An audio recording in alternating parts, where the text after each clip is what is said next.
Hello students, आज हम लोग स्टार्ट करेंगे चैप्टर 4 क्वाड्रेटिक इक्वेशन। तो क्वाड्रेटिक इक्वेशन चैप्टर के कुछ बेसिक्स पहले हम लोग जान लेते हैं, उसके बाद फिर हम लोग एक्सरसाइज के क्वेश्चंस को करेंगे। तो चलिए स्टार्ट करते हैं आज की वीडियो को।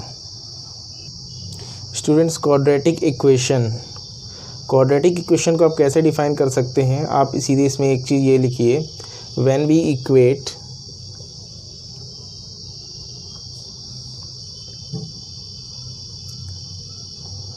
quadratic polynomial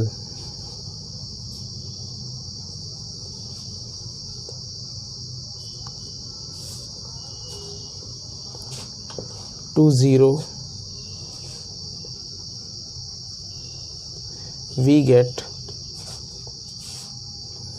a quadratic equation। मतलब ये है कि हमने एक स्टैंडर्ड फॉर्म पढ़ा था क्वाड्रेटिक पॉलिनोमियल का। जो क्वाड्रेटिक पॉलिनोमियल होता है, या ऐसे लिख लेंगे the standard form of quadratic polynomial.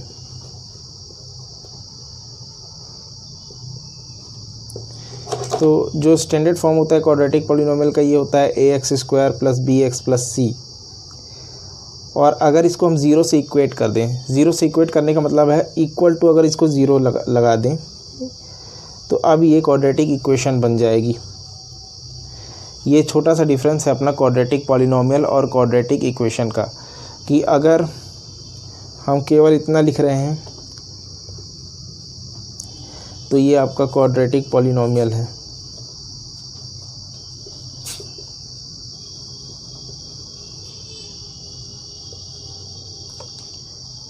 लेकिन अगर इसको हम ज़ीरो के साथ इक्वेट कर दें इस तरह से, तो ये क्वाड्रेटिक इक्वेशन बन जाएगी।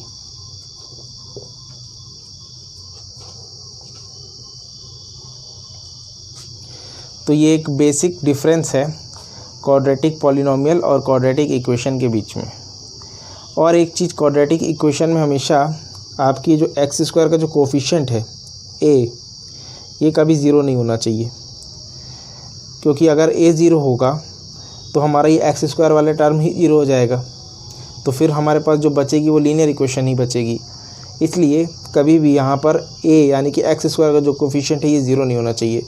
b की जगह ज़ीरो हो सकता है, c की जगह ज़ीरो हो सकता है। तो ये एक जनरल इंट्रोडक्शन हो गया आपका क्वाड्रेटिक इक्वेशन का। और क्वाड्रेटिक इक्वेशन को फाइंड करने के हमारे पास 3 मेथड हैं क्वाड्रेटिक इक्वेशन को फाइंड करने के लिए। ये भी मैं यहाँ पर ऐसे लिख दे रहा हूँ नीचे, methods to solve quadratic equation.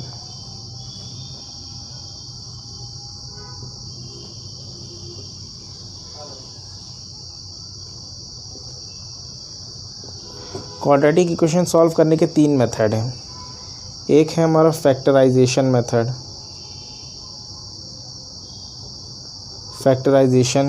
Method, जिसमें हम स्प्लिटिंग द मिडिल टर्म को यूज़ करके सॉल्व करते हैं क्वाड्रेटिक इक्वेशन को। आप इसको स्प्लिटिंग द मिडिल टर्म में से ब्रैकेट में लिख दे रहा हूँ, स्प्लिटिंग मिडिल टर्म। और एक होता है हमारा formula method. Quadratic equation solve करने के लिए एक फार्मूला मेथड है, क्वाड्रेटिक फार्मूला कहते हैं इसे। इससे भी हम क्वाड्रेटिक इक्वेशन को सॉल्व करते हैं। और थर्ड है हमारा कंप्लीटिंग द स्क्वायर मेथड।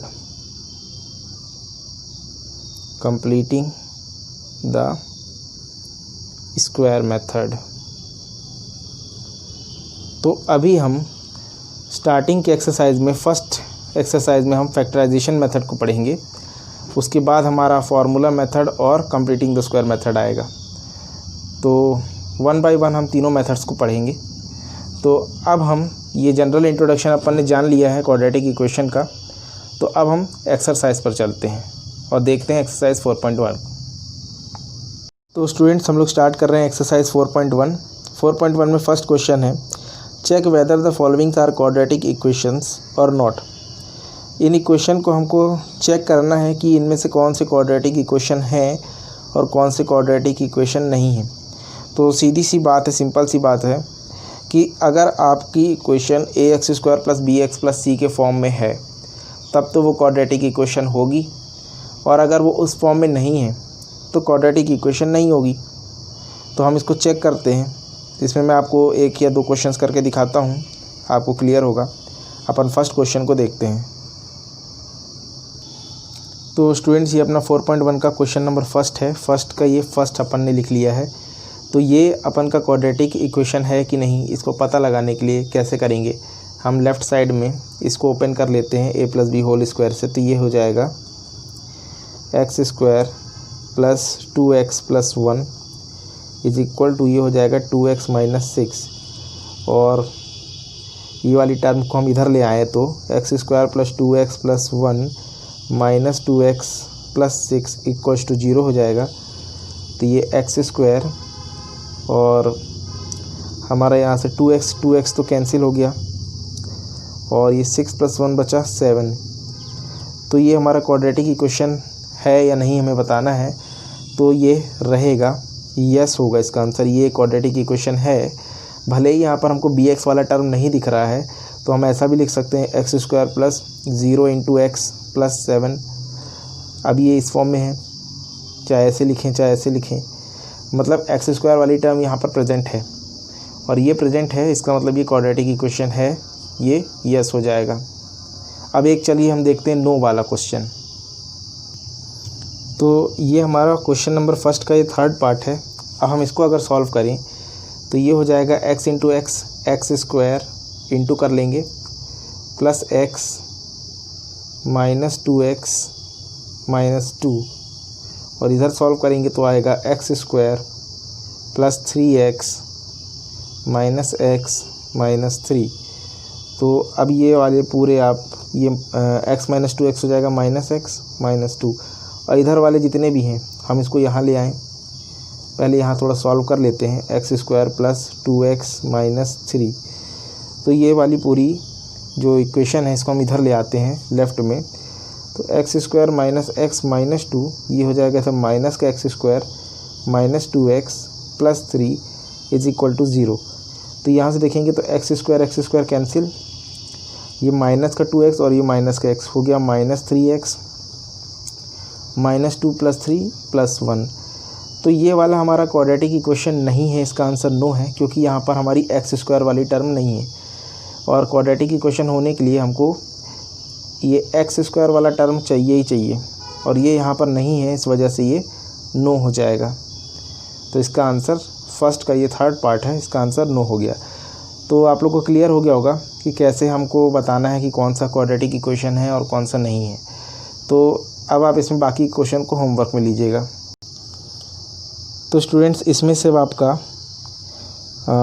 अपन ने फर्स्ट एंड थर्ड सॉल्व कर लिया है। इसके बाकी जितने बचे हैं इन्हें आप सॉल्व करके देखिएगा और बताइएगा कि इसमें से कौन से क्वाड्रेटिक इक्वेशन है कौन से नहीं है। और अब हम चलते हैं अपने नेक्स्ट क्वेश्चन पर, क्वेश्चन नंबर 2 पर।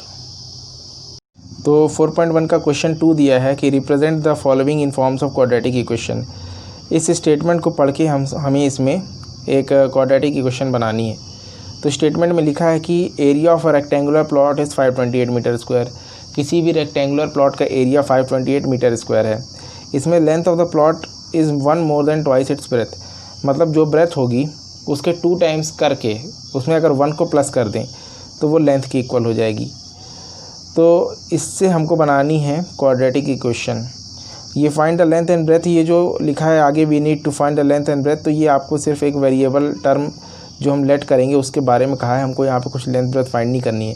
क्वेश्चन में केवल क्वाड्रेटिक इक्वेशन ही बनाना है। तो कैसे करेंगे इसको, चलिए देखते हैं। इसमें लेट कर लेंगे कि let the length of plot be x metres. Length को हमने x मान लिया and let the breadth of plot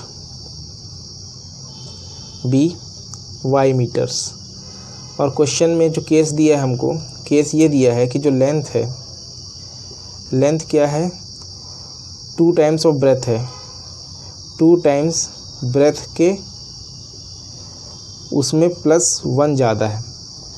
तो ये हमारी इक्वेशन इस तरह से बन जाएगी कि x बराबर ये हो जाएगा 2 इंटू ब्रेथ क्या है y +1। तो ये हमारी लेंथ की वैल्यू आ गई। और हमारा एरिया का फॉर्मूला क्या होता है, एरिया होता है लेंथ इंटू ब्रेथ। तो यहाँ से एरिया हमको 528 दिया ही है, लेंथ हमारी क्या है x है और ब्रेथ है हमारी y। और अभी हमने x को किसके बराबर माना है, 2y + 1 के। तो यहाँ x की जगह रख देंगे 2y + 1 into Y equals to ये 528। अब इंटू कर लेंगे तो ये आ जाएगा 2y² + y बराबर 528। तो इसको लिख सकते हैं हम 2y² + y - 528 is equal to 0। तो ये हमारी एक क्वाड्रेटिक इक्वेशन बन गई। तो इस क्वेश्चन में हमको यही क्वाड्रेटिक इक्वेशन बनाना था। तो क्वेश्चन नंबर 2 का ये फर्स्ट पार्ट हमारा कंप्लीट हो गया। अब चलते हैं इसके सेकंड पार्ट में। तो सेकंड इसका लिखा हुआ है question, the product of the 2 consecutive positive integer is 306। जो 2 लगातार इंटीजर हैं इनका प्रोडक्ट 306 है। तो हमें इससे एक क्वाड्रेटिक इक्वेशन बनानी है। तो आपके 2 लगातार पॉजिटिव इंटीजर्स क्या हो सकते हैं, देखिए अपन इसको बनाते हैं ऐसे। तो इसमें लेट कर लेंगे कि let the first number be x। पहला नंबर अगर x मानते हैं तो कंसेक्यूटिव बात की जा रही, तो नेक्स्ट नंबर क्या आ जाएगा, सेकंड नंबर या अदर नंबर लिख दूँ यहाँ पे, ये हो जाएगा x + 1। पहले x है तो x के बाद x + 1 आएगा क्योंकि कंसेक्यूटिव है, लगातार है। तो और इनका प्रोडक्ट कहा गया है कि x का इंटू x + 1 किसके बराबर है, ये 306 के बराबर है। प्रोडक्ट कर लेंगे, x इंटू एक्स हो जाएगा x² + x is equal to 306। और इसको इधर ले आएंगे तो ये बन जाएगा x² + x - 306 is equal to 0। तो ये हमारी इक्वेशन फॉर्म हो गई। ये आपका सेकंड नंबर इस तरह सॉल्व हो जाएगा। अब चलते हैं थर्ड नंबर पर। थर्ड नंबर क्वेश्चन लिखा है, Rohan mother is 26 year older than him. Rohan की जो मदर है वो उससे 26 ईयर बड़ी है। The product of their edges 3 years from now, मतलब प्रेजेंट एज से 3 साल के बाद जो उनका प्रोडक्ट होगा, मतलब मदर का और सन का जो उनकी एजेस का प्रोडक्ट होगा 3 साल बाद, वो 360 होगा। So we would like to find the Rohini present age, Rohan present age. तो इससे हमको क्वाड्रेटिक इक्वेशन बनानी है और रोहन की एज को हमको यहाँ पे कुछ लेट करना पड़ेगा, x मान लेंगे। चलिए स्टार्ट करते हैं इसको। यहाँ हम लेट कर लेंगे कि let Rohan present age be x। Rohan की एज x हो गई, तो मदर की एज क्या होगी, मदर एज उससे 26 ईयर्स मदर बड़ी है, तो मदर एज हो गई x + 26। ये मदर प्रेजेंट एज, ठीक है, मदर या प्रेजेंट एज ऑफ मदर लिख दे रहा हूँ, प्रेजेंट एज ऑफ मदर ऐसे भी लिख सकते हैं इसको, प्रेजेंट एज ऑफ मदर। तो मदर की प्रेजेंट एज x + 26। अब कहा गया है 3 साल बाद, ठीक है, 3 ईयर्स लेटर।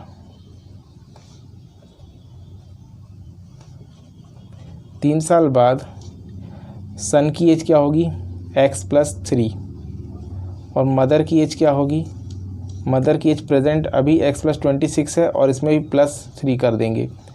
तो इनका जो प्रोडक्ट है ये आपका इक्वल होगा 360 के। तो ये आपका बन गया x+3 into x+29 is equal to 360।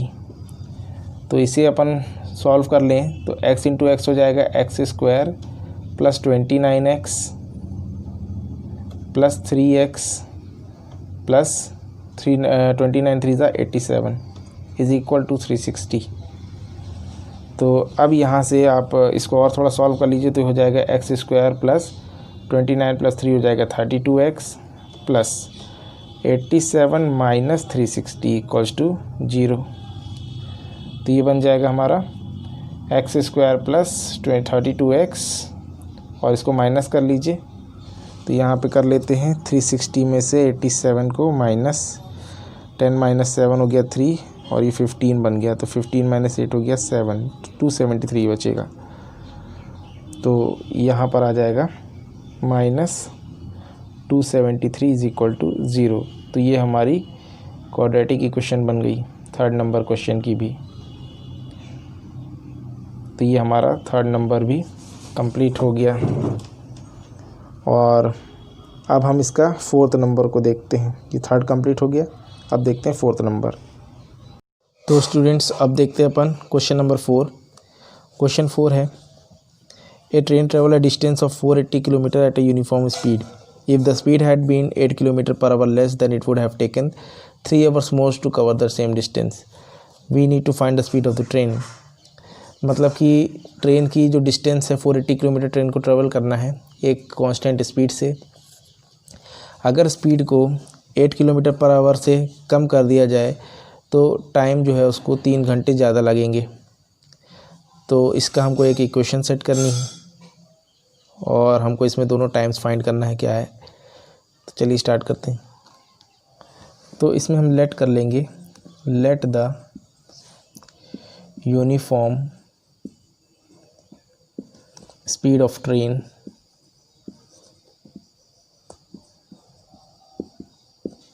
B x kilometre per hour. तो ये अपन ने स्पीड लेट कर ली और डिस्टेंस दी हुई है, डिस्टेंस दी है हमको 480 किलोमीटर्स। तो टाइम निकालना है, टाइम होता है डिस्टेंस अपॉन स्पीड। तो 480 अपॉन ये x, ये टाइम हो गया जब speed x kilometre per hour थी। If the speed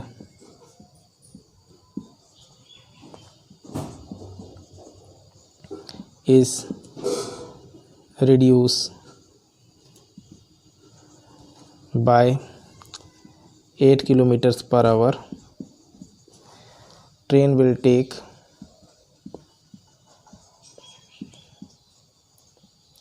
3 hours more। Train को 3 घंटे का समय अधिक लगेगा अगर स्पीड को कम कर दिया जाए 8 किलोमीटर से। तो इक्वेशन कैसे सेट करेंगे। अभी जो लग रहा है समय ये है 480 अपॉन x और ये स्पीड अगर कम कर दी जाए 8 किलोमीटर पर आवर से तो टाइम बढ़ जाएगा ये आपका 3 से। तो इक्वेशन ये बैलेंस हो गई। अब आप चाहें तो इसको यहाँ ट्रांसपोज कर सकते हैं। 480 upon x minus 480 upon x minus 8 is equal to 3 और 480 को कॉमन लेकर यहाँ से अंदर बचेगा 1 upon x minus 1 upon x minus 8 is equal to 3। तो अब क्या करेंगे, इसको चाहे तो कैंसिल कर लें, 3 1 और ये 3 में 160 टाइम्स और यहाँ पर एलसीएम हो जाएगा ये x और x माइनस 8। x से x डिवाइड होगा, x माइनस 8 आएगा, माइनस ये और ये डिवाइड होंगे तो माइनस x आएगा। यहाँ बचेगा 160 इज़ इक्वल टू 1। तो x से x कट गया और इसको अगर अपन और आगे सॉल्व करें तो ये इस तरह हो जाएगा। इसको और आगे सॉल्व करते हैं तो अब क्या कर सकते हैं, क्रॉस इंटू करें तो 160 into minus 8 is equal to आ जाएगा x² माइनस 8x और ये हो जाएगा 8 6 48 और यहाँ पर 1280 x² माइनस 8x। तो हमारी इक्वेशन आ जाएगी x² - 8x - 1280 is equal to 0। तो इस तरह हमारी ये इक्वेशन भी सेट हो गई। तो 4th नंबर क्वेश्चन भी कंप्लीट हो गया है। तो स्टूडेंट्स इस एक्सरसाइज में इतने ही क्वेश्चंस थे और अब हम अपने नेक्स्ट एक्सरसाइज 4.2 को करेंगे अगले वीडियो में। और आपको ये वीडियो कैसा लगा इसे आप कमेंट बॉक्स में लिख करके बताइएगा। साथ ही साथ आप वीडियो को अपने दोस्तों से शेयर कीजिए, चैनल को सब्सक्राइब कर लीजिए और बेल आइकन प्रेस कर लीजिए, जिससे आपको नोटिफिकेशंस कंटिन्यूस मिलती रहेंगी। तो अब हम मिलेंगे अपने नेक्स्ट वीडियो में। तब तक के लिए thank you and have a nice day.